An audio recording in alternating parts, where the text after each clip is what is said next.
મને પહેલાં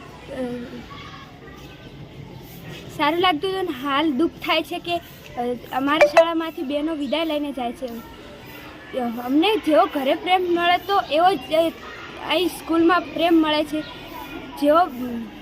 જેવી મારી મા મને સાચવે એવું મારી બહેનો અમને સાચવતી હતી. અમને ખૂબ દુઃખ થાય છે કે બહેનો વિદાય લઈને જઈ રહી છે. એટલા માટે કાલે અમારી શાળામાં વિદાય હતી. વિદાય વખતે અમને ખૂબ જ દુઃખ થાય છે કે અત્યારે પણ અમારું દિલ માનતું નથી કે વિદાય હતી. કાલે અમારી સ્કૂલમાં વિદાય કાર્યક્રમ હતો. તેમાં અમારી 3 બહેનો ગઈ હતી.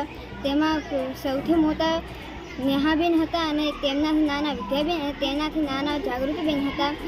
વિદ્યાબેન અમારા ક્લાસ ટીચર હતા. તે અમને ખૂબ જ સારું ભણાવતા. અમને તે ખૂબ જ યાદ આવતા હતા અને તે અમને ખૂબ જ નેહાબેન અમારે અંગ્રેજી વિષય રહેતા અને વિદ્યાબેન અમારું ગુજરાતી અને સામાજિક વિજ્ઞાન રહેતા. તે અમને ખૂબ જ યાદ આવે છે. અમે કાલે ખાવા પણ નહોતું કાઢવું કારણ કે તે અમને ખૂબ જ યાદ આવે અને કાલ રાતે હું ખૂબ જ રોઈ હતી. મારા બેન જ્યારે બીજે જ છે, મને ગમતું નથી. કેવું ભણાવતા હતા તને? સરસ ભણાવતા હતા. મને ખૂબ ભણાવતા હતા. સરસ ભણાવતા હતા. અમને ગમતું હતું ખૂબ. હવે બીજે જ છે, હવે ગમતું નહીં. ગઈકાલે પઠામડા પ્રાથમિક શાળાની 3 શિક્ષિકાઓને બદલી થઈ છે.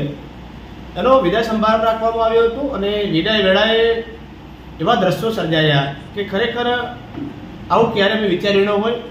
અમારા બાળકો વધારે આંસુ રડતા હતા. ક્યાંક વાલીઓની આંખોમાં આંસુ હતા તો ક્યાંક શાળા પરિવારના શિક્ષકોની આંખોમાં આંસુ હતા. જે શિક્ષિકાઓ અહીંથી વિદાય લઈ જઈ રહી હતી એ શિક્ષિકાઓએ ખરેખર કેટલો બાળકોને પ્રેમ આપ્યો છે. એ શિક્ષિકાઓને પણ ખરેખર બાળકની માતાઓ બની હશે અને ત્યારે જ બાળકોને આટલા બધા હૃદયસ્પર્શી દ્રશ્યો સર્જાય. રાત્રે અમે ઘણી બધા શિક્ષકો બાળકોનો વાલીઓનો કોન્ટેક્ટ કર્યો. મેં પોતે શાળાના એસએમસી અધ્યક્ષ તરીકે તો બાળકો રાત્રે ભૂખ્યા પણ સૂઈ ગયા હતા.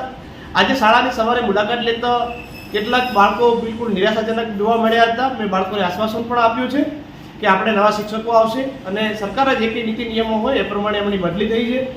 પણ ખરેખર એના ઉપરથી ખ્યાલ આવે છે મારા પઠામડા પ્રાથમિક શાળાની અંદર 55% દીકરીઓની સંખ્યા છે અને દીકરીઓની સંખ્યા વધુ કરવા માટે આ શિક્ષિકાઓનો મહત્વનો ફાળો રહ્યો છે. હું એ શિક્ષિકાઓને ખૂબ ખૂબ શુભેચ્છા પાઠવું છું કે જે કંઈ શાળાની અંદર અહીંથી ગયા છે એવો જ પ્રેમ અને એવા જ શિક્ષકો અને એવો દસ્ટાફ ને એવું ગામ એમને મળી રહે એ જ મારી ભગવાનને પણ પ્રાર્થના છે.